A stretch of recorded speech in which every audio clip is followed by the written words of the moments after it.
শুভ দুপুর। আজকে আমার লাঞ্চের মেনুতে ছিল ভাত, তার সাথে বেগুন ভাজা, ধোকার ডালনা। আর যেহেতু শীতটা প্রায় চলেই যাচ্ছে, তাই ভাবলাম একটু হালকা করে কেন না পায়েস বানিয়ে নিই নলেন গুড়ের। চলো তোমাদের সাথে শেয়ার করেই ফেলি আমি কিভাবে ধোকার ডালনা বানাই। এই যে ধোকার ডালনা দেখতে পাচ্ছ, প্রথমেই আমি যেটা করলাম,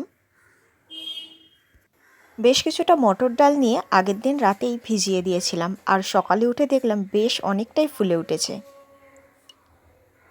আর একটা মিক্সিং গ্রাইন্ডারে এটাকে ভালো করে পেস্ট করে নিলাম। তারপর এর ভিতরে একটু আদা বাটা, একটু কাঁচা লঙ্কা, নুন আর হলুদ দিয়ে ভালো করে মেখে নিলাম। কড়াইয়ে একটু সাদা তেল নিয়ে এই মিক্সচারটা দিয়ে ভালো করে নাড়তে হবে। আর মিক্সচারটা যখন বেশ একটু হালকা টাইট হয়ে আসলো, তখন একটা প্লেটে রেখে দিলাম যাতে করে একটু ঠান্ডা হয়।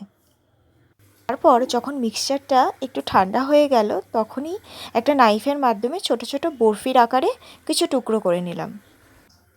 কড়াইয়ে একটু সাদা তেল নিয়ে নিলাম, আর এই যে বরফিগুলো কেটে রেখেছিলাম সেটাকে ভেজে নিচ্ছি। আর দেখো এখানে কি সুন্দর ছোট ভাজা হয়ে গেছে।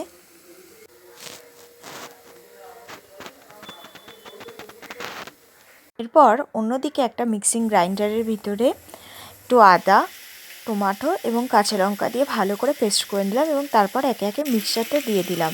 আর অন্যদিকে কড়াইয়ের মধ্যে সাদা তেল গরম করে তার মধ্যে জিরে আর তেজপাতা সোমবার দিয়ে আলুটা ভেজে নিলাম। এরপর বাকি মশলাটা দিয়ে ভালো করে এবারে এটা একটু কষিয়ে নিচ্ছি। তারপর আর কি জল ঢেলে দিলাম এবং আস্তে আস্তে ধোকাটাও দিয়ে দিলাম।